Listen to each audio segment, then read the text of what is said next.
Ay, ma'am! Yoya, di ba may mga gamit pang natitira dito si Hero? Paki-impake na lang kasi babalik pa ako sa ospital. Nandun pa si Danilo eh. Yes, ma'am. Ako na bahala doon sa mga damit ng alaga ko. Ma'am, may nag-antay sa'yo kagina pa. Ma'am, pasensya na ho kayo kung bigla ako nagpunta rito nang hindi man lang tumatawag. Meron lang ho akong importanteng gustong ibalita sa inyo. Ano yun? Tungkol po kay Hero at kay Danilo. Anong tungkol sa kanila? Ma'am,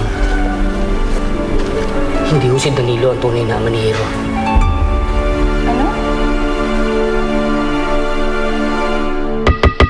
Hindi pa kasi ako makatulog dahil iniisip ko pa ang ate Isay ko. Makukuha rin natin ang ating isay mo. Kailangan lang natin magandang strategy. At saka diba may power sensitive? Bakit kayo nakatitig na tatlo dyan sa sapatos na yan? Ano bang hiwaga meron yan? Titoy, di ba gusto mo mabawi si Ate Isay mo ngayon dito? Oo nga po, pero ano po bang pwede kong gawin? Tatawag ako ng pulis.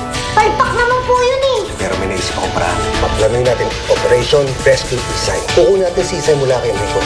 Si Tats ang maging PNP. Siya ang most valuable player.